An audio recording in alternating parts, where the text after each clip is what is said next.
تو سچی بات یہ ہے کہ ہم نے اپنے گناہوں کے سبب اپنے آپ کو پریشان کیا ہوا ہوتا ہے. اگر ہم یہ گناہ چھوڑ دیں تو ہماری زندگی پر سکون ہو جائے.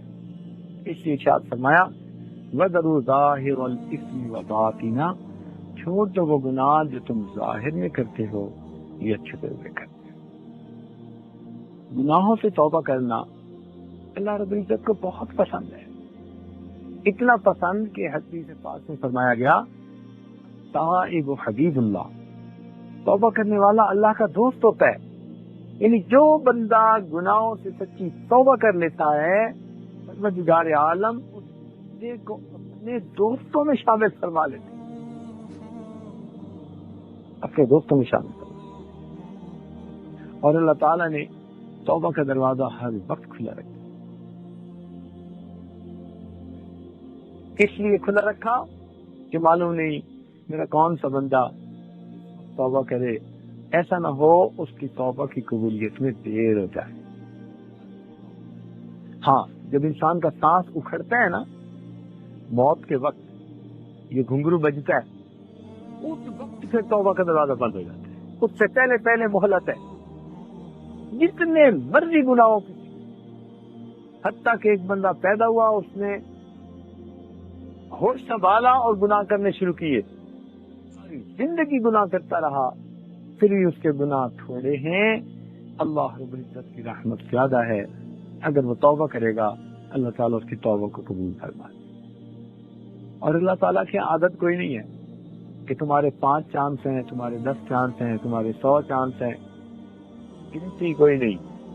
ایک بندے نے جتنی مرضی گناہ کیے، اگر وہ ڈیسائیڈ کر لیتا ہے کہ اب میں نے توبہ کرنی ہے، اللہ تعالیٰ کے ہاں اس کو آر نہیں دلائی جاتی، کوئی ایج لمٹ بھی نہیں ہے.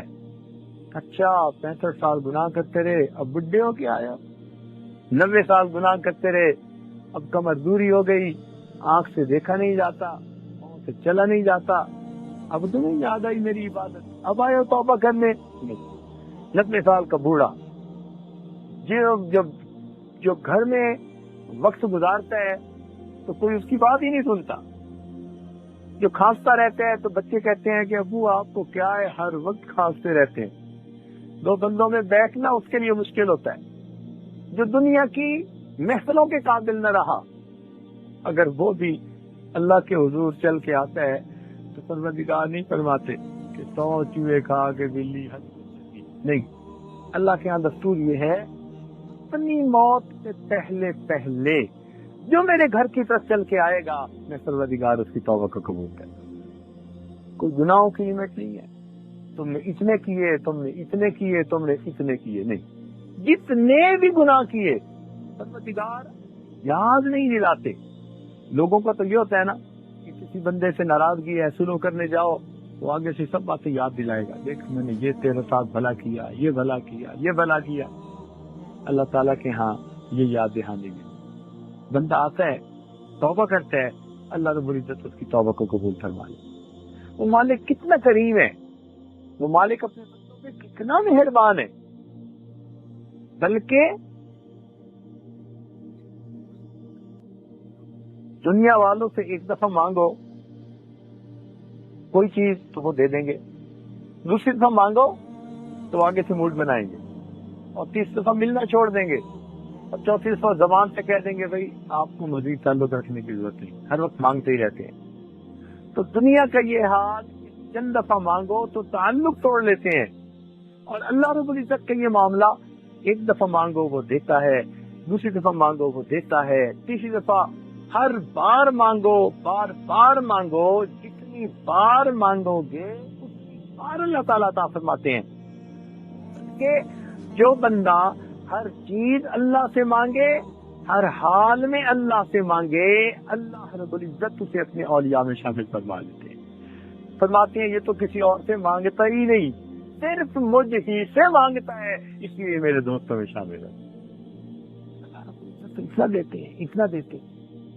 ہمیں چاہیے ہم اپنے گناہوں سے توبہ کر کے اپنے رب کو منانے کی کوشش.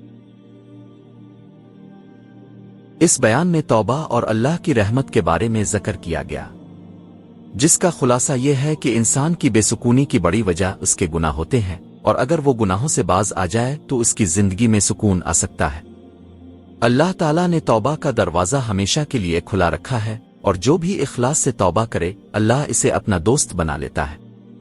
اللہ کی رحمت اتنی وسیع ہے کہ وہ ہر بار توبہ قبول کرتا ہے، چاہے انسان نے کتنے ہی گناہ کیے ہوں۔